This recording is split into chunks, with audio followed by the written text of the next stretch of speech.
Podcast public service announcement.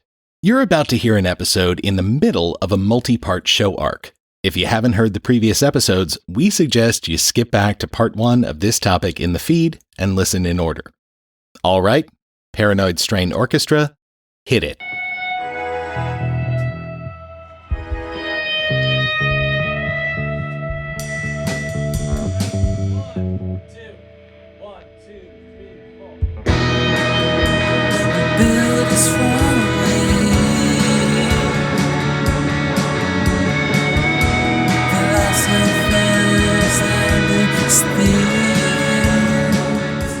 There's no hidden wisdom of Christian Rosicrucians, but if enough people believe there is and decide they want a piece of that action, then you'll get more intellectual cooperation, less secrecy and jealousy among scholars, and soon those who join the imaginary Rosicrucians will actually create the delicious soup of enhanced knowledge without ever knowing what they were doing was the result of a gentle con. Clever girl. Or as Churton puts it, if Christ's true loving fraternity had indeed become a thing, invisible, unfound, unseen, unloved, and unwanted in the world, why not establish a real invisible fraternity? Such a marvelous paradox is surely at the root of the amazingly brilliant creation of the secret brotherhood of the Rose Cross. Its mystery and fascination would never end, for it takes root in the unconscious realm from which it came. And those authors did a great job of seeding their narrative with hints of real-seeming sources of wisdom. For example, you remember that CRC goes to Damcar/Damar to learn?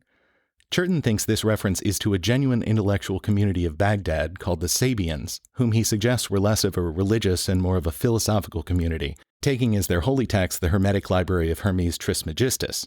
In other words, this may have represented a mystical society that was seeking free inquiry within a theocracy by covering themselves in what appeared to be a religious mantle, but wasn't.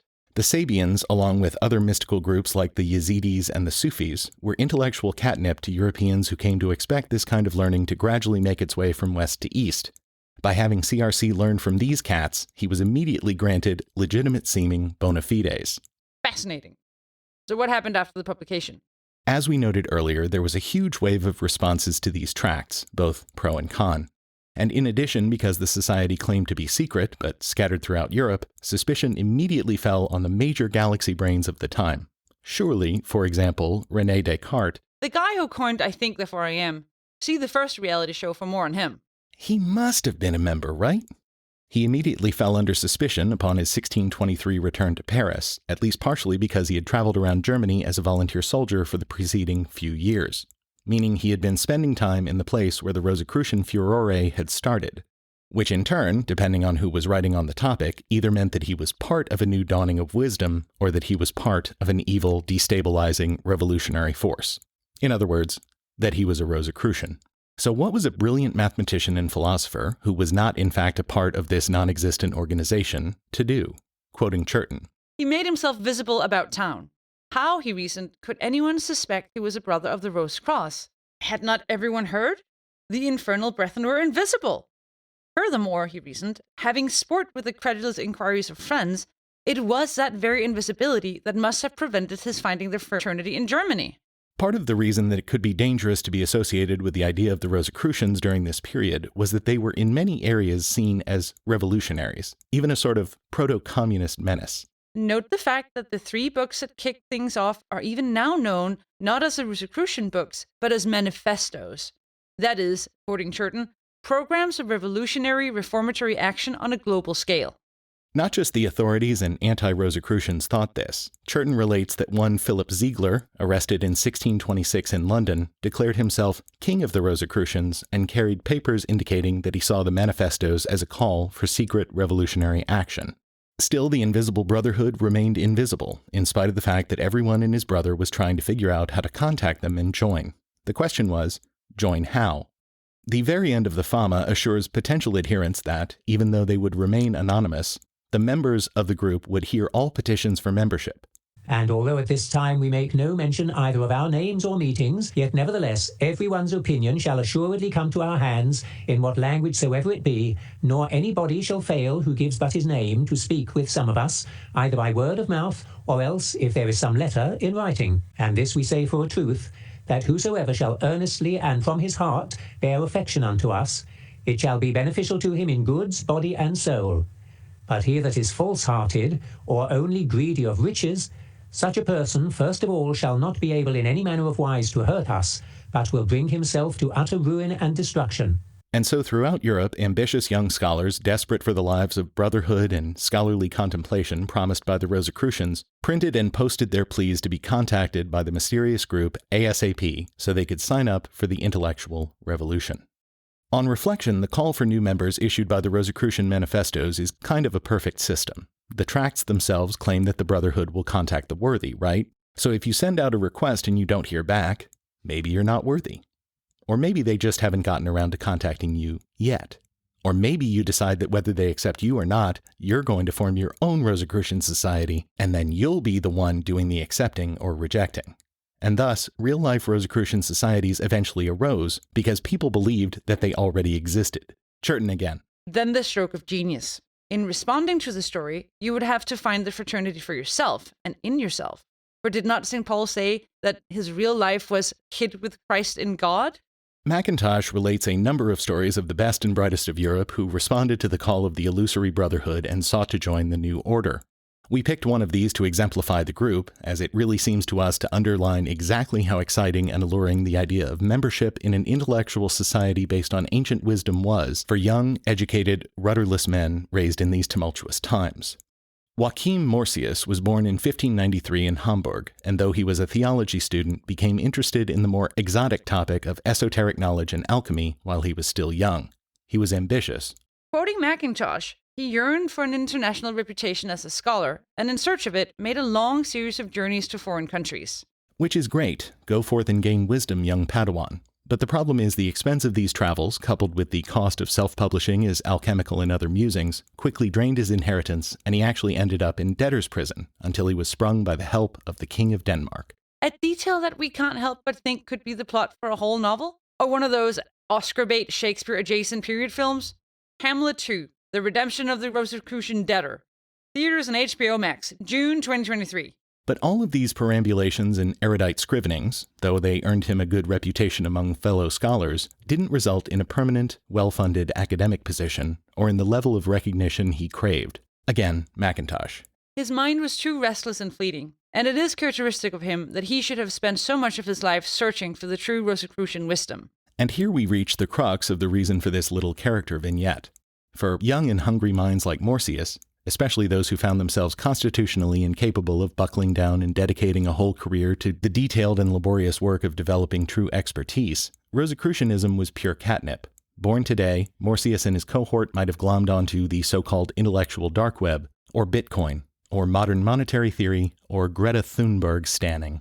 Like so many others, he wrote his letter to the Invisible Brotherhood, begging admittance, and like those others, he received no reply. But he was undeterred, defending the Rosicrucian secrecy in print, eventually meeting Johann Andre himself, who, in spite of the fact that later in life he seemed to abjure the whole idea of the Rosicrucians, did not put the young man off the Rosicrucian path. Morsius spent the rest of his life traveling around Europe, seeking enlightenment from a variety of teachers until his death in 1643. Again, quoting Mackintosh.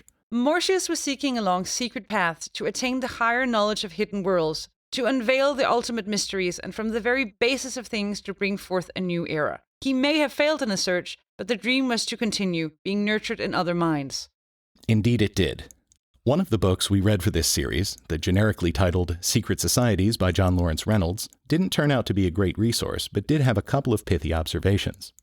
First, he pointed out that the symbology of the group immediately led to questions about what, if any, associations the rose and cross might have had with other esoteric movements. A suspicious few connected the symbols with those used by the early Gnostics, and later others pointed out that both the rose and cross appeared in the family coat of arms of Martin Luther. Still others saw the rose and cross as an adaptation of the red cross of the banished Templars, suggesting that Rosenkreutz and his followers were resurrecting that movement while introducing elements of the ancient Kabbalah into its teachings. Boy, you weren't lying when you said the Templars are referenced everywhere. No doubt. And we also want to quote Reynolds on the eventual impact of the Rosicrucians, which in many senses continued to be the most influential secret society that didn't really exist in any sort of consistent, identifiable way for the next 3 centuries or so. He asserts that they had 2 advantages in terms of influence that previous secret societies didn't. The first was technological. Christians, Templars, Gnostics, Druids, and early Kabbalah advocates had spread their word in the ancient oral tradition, supported by limited distribution of hand-copied manuscripts. Rosicrucianism was the first society of its kind to take advantage of Gutenberg's invention and its ability to produce thousands of copies of its tracts cheaply and quickly. Within a few years after the appearance of The Chemical Wedding, copies were being distributed, translated, and reprinted all across Europe, with an impact far beyond that of similar philosophies distributed prior to Gutenberg. It had been one thing to hear a tale of magic whispered by a passing stranger. It was quite another to read the same tale, unsullied by new interpretations or ornamentations, on the printed page. The second advantage he noted was the group's apparent exclusivity and the amorphous nature of its existence, if it can really, at that point, be said to have existed at all. Exclusivity added another boost to the sudden spurt of growth. The ability to read was restricted to the best educated and most privileged class of society, and their embrace of Rosicrucian principles added veracity to a movement rooted in a hoax. The wave of new adherents to the loosely established philosophy grew so fast and wide that the movement began simultaneously absorbing beliefs of other groups and splintering into competing factions, each division claiming to be the true fraternity of the Fama. Hermetists, Gnostics, Pythagoreans, Magi, Platonists, alchemists, and Paracelsians, minor coteries all, huddled beneath the Rosicrucian umbrella, even as mainstream members began to be absorbed within larger, more tightly constructed groups. Dana, were you expecting guess? I was not. Well, can you get that? Why? You're actually closer to the... You know what? Never mind.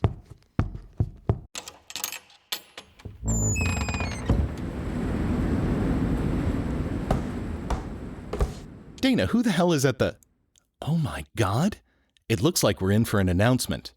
Paranoid strain, technically unnecessary but totally super interesting digression. Why, quick hit guy. So nice of you to sub in when it's not even a... Paranoid strain, quick hit. episode. Great to be here. How are the wife and kids? They're doing well, thanks. And the little hitties? Growing like weeds. Junior's taller than his dad now. Cherish this time, Jesuit. It goes by so fast. You know it, QH. Anyway, I should get going. And remember, you were going to briefly derail the show to talk about something kinda related to the Rosicrucians. I was indeed.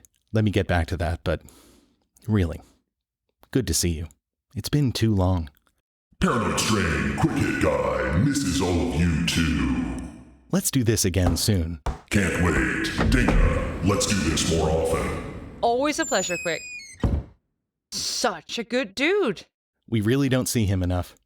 Anyway, yeah, we're going to digress into a weird bit of conspiracist lore that, And he did not know this until he started researching this topic.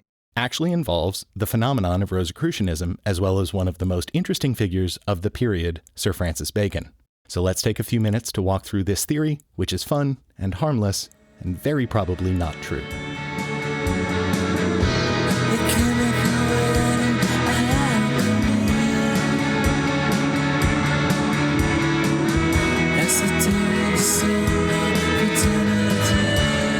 First things first, who was Francis Bacon? Francis was born in London and studied at Cambridge University before he became a Member of Parliament in 1584.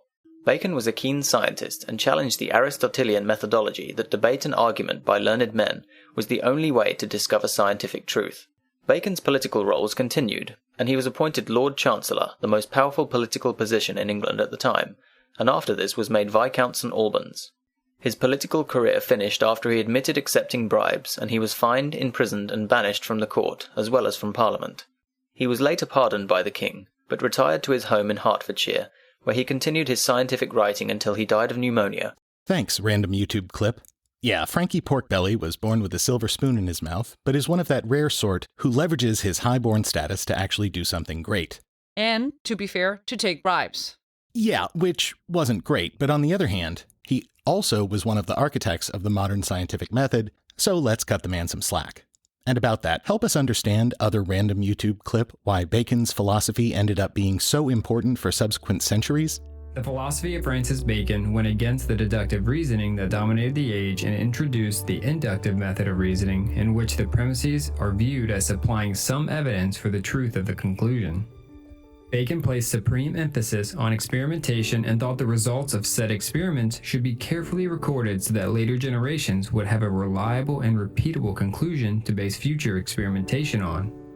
It's through this innovation that the name Sir Francis Bacon would ring through the corridor of history as genius and become synonymous with the scientific method that we know today.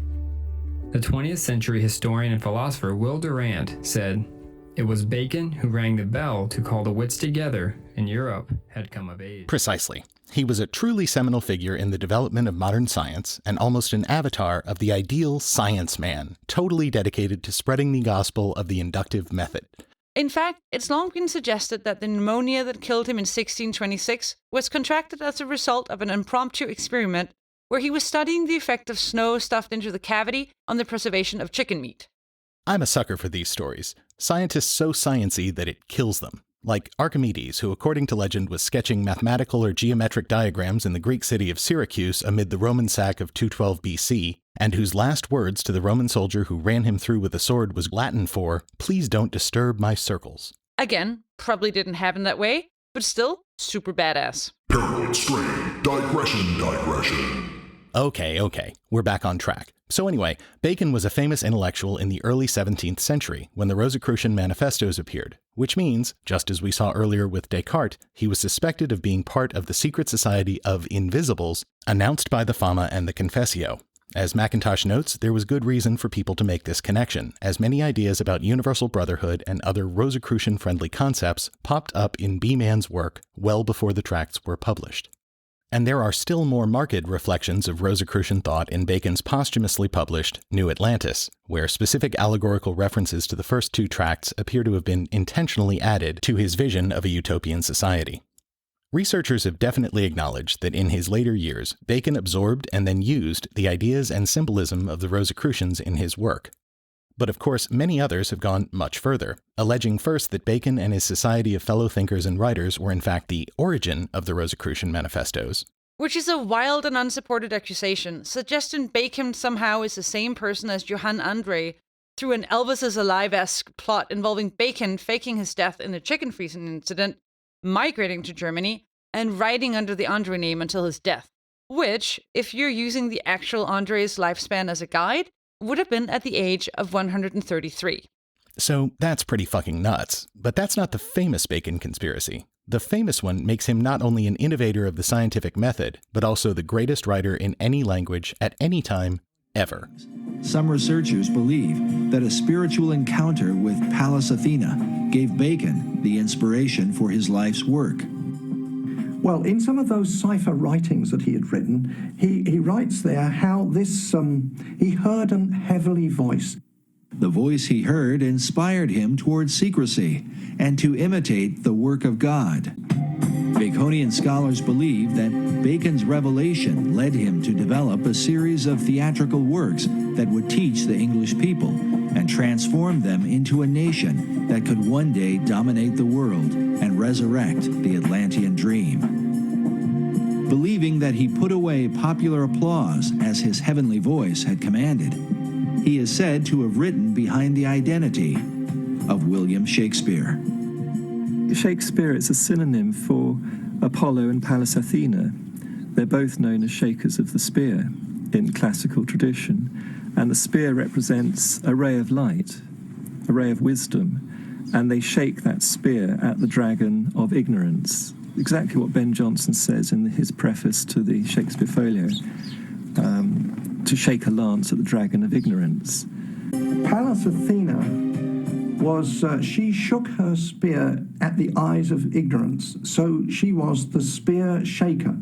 Now, she's always been known as the spear shaker. That was long before the time of Bacon. He took that name, spear shaker, and just turned it around to make it Shakespeare, and it used to be written with a hyphen, and then it became one word, Shakespeare, as the name of the playwright for those Shakespearean plays. But what of the real William Shakespeare, the Stratford man whose name has been revered for nearly 500 years? His writings have been attributed to a number of other authors, including the playwright Christopher Marlowe, Edward de Vere, the 17th Earl of Oxford, and even Queen Elizabeth herself. But Sir Francis Bacon seems to lead the pack of would-be bards, with well over 200 books, essays, and pamphlets on the subject, many of which insist he is the real and true Shakespeare.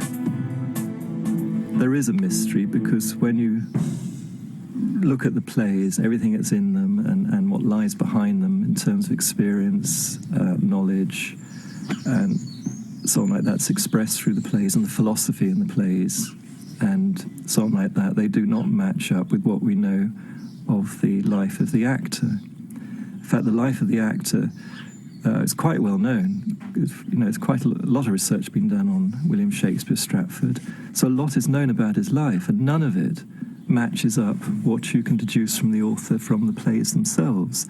In fact, the more we find out about the life of the actor, the worse it gets. Here you have a guy who is barely literate enough to make a mark, much less write his name. There's not a single letter either from him or to him by any of his contemporaries. How can this guy have written the greatest literary works in the history of the world? It just didn't happen. Whoever's the author certainly knew about certain things happening abroad in the royal courts, in France, in Italy, and in Spain. Not only taught the workings of the court, but the intrigues as well, and who would know that? Certainly not a play actor like the William Shakespeare. There's no way that man could have known the intrigues that went on inside the court. But Francis Bacon did. He was well familiar with it. He was brought up in the court. Let's review. Not only did Bacon write all of Shakespeare's plays, but he did so in a deliberate effort to spread the Rosicrucian teaching that other versions of Bacon conspiracy thinking suggest Bacon invented in the first place. This is a super fun idea, but it turns out the vast preponderance of non-conspiracist Shakespeare scholarship is unimpressed by the evidence, such as it is, for this claim. Randomly selecting an expert's lecture on the topic, we give you the refutation. The most extreme form of reinterpreting Shakespeare is to say that he was someone else, to deny that he wrote the plays at all. No one doubts that there was a William Shakespeare who was born in Stratford-on-Avon and who went on to act in the London theatres and eventually died back in Stratford. What is contested is whether that man wrote the plays that have come down under his name. And the people who contest it propose various different alternatives. Francis Bacon, the Earl of Oxford, Christopher Marlowe, there's a long list. It tells us a great deal about what people look for in a superlative writer. They see a wonderful poet, or a remarkable psychologist, or a great philosopher, or a man capable of expressing the views of an aristocratic class, or a man deeply concerned about the status of women and the oppressed, or any number of things for which there is some basis in the text of Shakespeare's plays. Then they note that the image they've constructed of the writer doesn't seem to cohere with a guy who was born the son of a country glover. The glover himself was probably illiterate, and the son never got beyond grammar school in Stratford. So it must have been somebody else. There is no mystery here. There is no subject for debate. The facts of Shakespeare's life are as well recorded as anyone could expect, of his domestic life in Stratford, of his professional life in London. We'd like to know more, of course, but we don't know a great deal about the life of any person in his time, except for a few great figures of state and church. We do have documents that say, or that make sense only if you assume, that the actor from Stratford and the playwright in London were the same man. If they were not, if those documents are forgeries or lies, then quite a number of people would have to have been engaged in a great conspiracy, for which there is no positive evidence and no attested reason. Anti-Stratfordianism is in fact just crazy if you know anything about how the theatre works as a profession at all. Theatre is a collaborative art, and people in the theatre always know what other people in the theatre are doing. Even now, in the much larger world of the New York theatre, everybody in it knows everybody else. Everybody knows if someone is ghostwriting someone else. Everybody knows if a new director has been brought in to fix a play. Everybody knows who's understudying such and such a play. Everybody knows who's sleeping together. In the much smaller world of Shakespeare's theatre, in London of 1600, when probably no more than 200 people were trying to get a living out of putting on plays at any given time, it is unimaginable that 36 successful plays could be written by someone other than the man to whom they were publicly attributed, without someone leaving some statement about the hoax. We expect, or at least some people expect, plays to reflect the personal experience of the writer. Specifically, it is assumed that plays about kings and queens and lords must have been written by an aristocrat. How else would he know how they behave at court? Hence the suggestion that it was really Bacon who grew up at court and became Chancellor of the Realm, or Oxford, an aristocrat whose lineage goes back to the Norman conquest. But that is to mistake the nature of Shakespeare's art, which does not pretend to present a realistic transcription of behavior in high places. No real king or duke ever spoke in spontaneous blank verse. And to suppose that a middle-class boy could not grow up to write tragedies about princes is sheer social snobbery. Most Elizabethan plays are about princes, yet none of the anti-Stratfordians have ever suggested that the plays of Shakespeare's contemporaries, the plays of Webster or Kidd or Beaumont and Fletcher, were really written by lords. We don't have much more to say here, except that, as usual, the conspiracy theorists have failed to meet their burden of proof. But it's also worth reflecting that this is yet another example of how the Rosicrucians can be molded to fit essentially any scenario, which has served the idea well in the subsequent centuries, as it was resurrected over and over in different guises by different groups in different parts of the world, each claiming to carry on the true legacy. Which, again, we can't emphasize enough, was deliberately fabricated, didn't actually hold any secrets, didn't respond to new members' application to join, didn't bring about the total social upheaval for good that they promised, and that remained an object of fascination mainly because nobody ever seems to have actually met a Rosicrucian. We would be remiss if we didn't quote Umberto Eco's Foucault's Pendulum at this point, because the characterization of the Rosicrucians by the students of conspiracies in that book seems to capture the essence of the thing. As one particularly intense adept suggests, the Rosicrucians were ultimately responsible for the education of Hermes Trismegistus, Homer, the Druids of Gaul, Solomon, Solon, Pythagoras, Plotinus, the Essenes, the Therapeutae, Joseph of Arimathea, who took the Grail to Europe, Alcuin, King Dagobert, St. Thomas, Bacon, Shakespeare, Spinoza, Jacob Böhme, Debussy, and Einstein. From 17th century fraud to origin of all human wisdom in just a few lines, and from a less Rosicrucian besotted character. The rest is a complete mess. Everybody's a Rosicrucian. In 1627, Francis Bacon's New Atlantis was published, and readers thought he was talking about the land of the Rosicrucians, even though he never mentioned them. Poor Johann Valentin André died, still swearing up and down that he wasn't a Rosicrucian, or if he said he was, he had only been kidding, but now it was too late. The Rosicrucians were everywhere, aided by the fact that they didn't exist. Holy shit, is that a great t-shirt slogan. So, in other words, the Rosicrucians were all things to all commenters, and all without any apparent existence, which of course didn't stop people from being influenced by and commenting on the phenomenon. Mackintosh suggests, rather speculatively, that the intellectual and social turmoil stirred up by the Rosicrucians would eventually arrive on the shores of Scotland and mutate into Masonry. But of course, Freemasonry is our next topic, so let's hold off on that. He's on firmer ground suggesting that the famous British Royal Society, one of the preeminent scholarly and scientific organizations from the 17th century to the present, and which has boasted luminaries from Isaac Newton to Stephen Hawking as fellows, was in some sense an effort to create the sort of intellectual brotherhood dedicated to the betterment of humankind that is preached in the Rosicrucian manifestos. As the centuries passed, though, Rosicrucianism's meaning would continue to evolve with the times and would come to take on various national flavors.